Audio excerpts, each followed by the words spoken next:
En el año 1453, bajo los muros de la gran ciudad se reunió un enorme ejército. Decenas de miles de guerreros, incluidos los élites genízaros, la caballería de Anatolia y los Balcanes, además de miles de unidades auxiliares, se extendían por muchos kilómetros sobre las colinas y llanuras de Tracia. Banderas con la media luna y pesadas armas de asedio, como el mundo nunca había visto. Al frente de esta fuerza estaba un joven pero decidido sultán, Mehmed II. Su objetivo era claro e intransigente: conquistar Constantinopla, el último bastión del Imperio Romano, la ciudad que durante siglos fue considerada inexpugnable. La ciudad, rodeada de agua por tres lados, el mar de Mármara, el Bósforo y el Cuerno de Oro, parecía impenetrable. Pero el ejército se mantenía firme, preparado para un largo asedio. El mundo en aquel día de abril no podía imaginar que sería el capítulo final de una historia de 1000 años.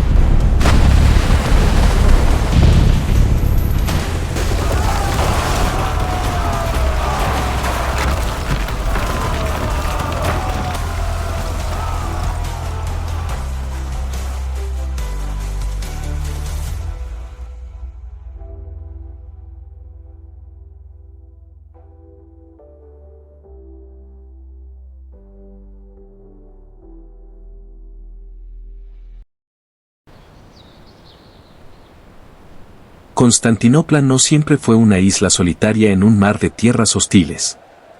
Durante más de 1000 años sirvió como el corazón del Imperio Romano de Oriente, al que los descendientes llamaron bizantino. Fundada en el año 330 por el emperador Constantino el Grande sobre la antigua colonia griega de Bizancio, la ciudad se transformó rápidamente en la nueva Roma. Aquí se cruzaban las rutas entre Europa y Asia, entre el Mar Negro y el Mediterráneo. Las murallas construidas durante el reinado de Teodosio II a principios del siglo V se convirtieron en un símbolo de invulnerabilidad. Una doble línea de fortificaciones, un muro exterior de 9 metros de altura con torres cada 50 a 70 metros, un terraplén interior de 5 metros de grosor y 12 metros de altura, y delante de ellos un foso profundo. Estas murallas resistieron los ataques de hunos, árabes, ávaros, búlgaros, guerreros de la Rus y cruzados. Durante 1000 años ningún ejército pudo tomar la ciudad por asalto hasta la llegada de la era de la pólvora. En el apogeo del imperio, entre los siglos VI y XII, Constantinopla impresionaba por su grandeza.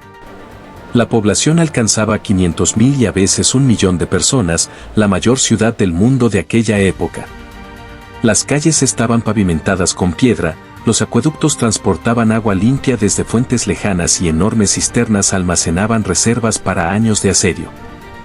Sobre todo se elevaba la Basílica de Santa Sofía, una maravilla de la ingeniería, con una cúpula de más de 30 metros de diámetro, brillando con oro y mosaicos. Los palacios imperiales, el hipódromo con obeliscos y los mercados llenos de mercancías de todo el mundo conocido creaban la sensación de un poder eterno. La economía de la ciudad era la base de esta fuerza. Constantinopla controlaba el principal nodo comercial de Eurasia.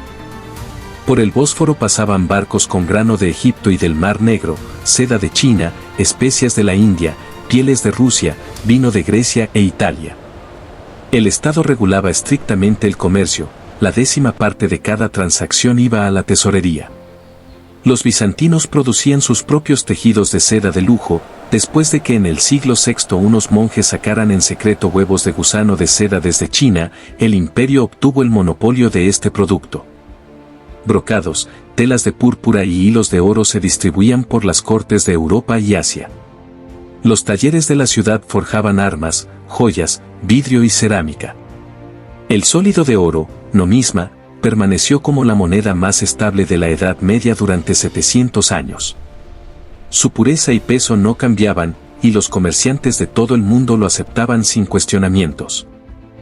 Gracias a esto, Constantinopla no era solo una capital, sino un centro financiero y comercial donde genoveses y venecianos tenían sus propios barrios, y las caravanas y flotas traían riquezas comparables a los ingresos de reinos enteros.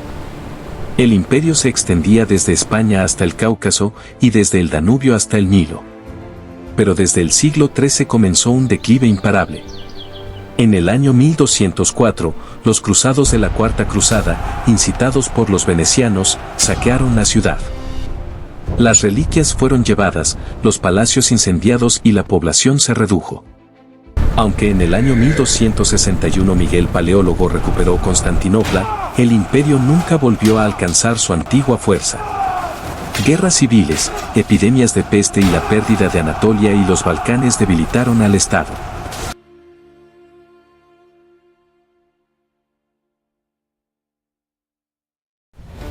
Los otomanos, que surgieron como un pequeño beylik en Asia Menor, se expandieron rápidamente. A principios del siglo XV habían conquistado casi toda Tracia, Macedonia y Bulgaria. Para el año 1453, de aquel enorme imperio solo quedaba Constantinopla con sus suburbios y algunos enclaves distantes, Morea en el Peloponeso y Trebisonda en el Mar Negro. La ciudad estaba completamente rodeada por tierras otomanas. La población se redujo a 50.000 personas. Muchos barrios estaban vacíos y la tesorería estaba vacía. El último emperador, Constantino XI Paleólogo, gobernaba un estado simbólico que dependía de la ayuda de genoveses y venecianos. Pero incluso en esa decadencia, la ciudad seguía siendo inexpugnable. Las murallas teodosianas todavía inspiraban temor. Los defensores, alrededor de 8.000 soldados profesionales, incluidos 2.000 mercenarios genoveses bajo el mando de Giovanni Giustiniani, además de la milicia ciudadana, podían sostener las fortificaciones durante meses. El emperador cerró las puertas y extendió una enorme cadena a través de la entrada del Cuerno de Oro para bloquear el puerto. Parecía que la historia se repetiría, el asedio terminaría con una retirada, como en el año 1422. Sin embargo, Mehmed II no era como sus predecesores. Comprendía que los viejos métodos eran inútiles. Incluso antes de la campaña, el sultán contrató al ingeniero húngaro Urban, quien propuso fundir cañones de una potencia nunca vista. Durante 3 meses en Adrianópolis se construyó una bombarda de 8 metros de longitud y paredes de 20 centímetros de grosor. Disparaba proyectiles de piedra de alrededor de 500 kilogramos a una distancia de aproximadamente 1,5 kilómetros. En total, los otomanos llevaron cerca de 70 piezas de artillería de distintos calibres. El ejército partió en marzo y el 6 de abril de 1453 comenzó el asedio. Los cañones abrieron fuego. La tierra temblaba con el estruendo. Los proyectiles abrían brechas en el muro exterior y destruían torres. Los defensores reparaban las aberturas con troncos, sacos de tierra y pieles, pero cada día el daño aumentaba. Mehmed no se limitó a la tierra. Su flota de 120 barcos bloqueaba el mar, pero la cadena del Cuerno de Oro impedía entrar en la bahía. Entonces el sultán ordenó una maniobra genial. En la noche del 22 de abril, los otomanos construyeron un deslizadero de madera cubierto de grasa y, por las colinas de Gálata, arrastraron alrededor de 70 galeras y pequeñas embarcaciones. En una sola noche los barcos quedaron dentro del Cuerno de Oro. Por la mañana, los defensores vieron con horror las velas otomanas en su propio puerto. La cadena se volvió inútil. Ahora la ciudad era bombardeada también desde el mar. El asedio duró 53 días. La artillería trabajaba sin descanso. Los genízaros asaltaban las brechas, pero Giustiniani y sus hombres los repelían. Los túneles otomanos eran detectados y se inundaban con fuego griego. Sin embargo, las fuerzas de los defensores se agotaban. Los suministros se terminaban y los refuerzos de Europa no llegaban.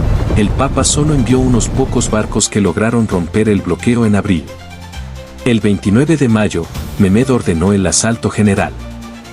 Antes del amanecer sonaron los tambores y las trompetas. Ola tras ola los otomanos se lanzaron contra las murallas. Primero las tropas regulares, luego los Basivasouks y finalmente la élite de los genízaros. En una de las brechas cerca de la puerta de San Romano, Giustiniani cayó herido. Los defensores se quebraron. Los otomanos irrumpieron en el interior. El emperador Constantino XI, arrojando su manto púrpura, luchó como un simple soldado y murió en los combates callejeros.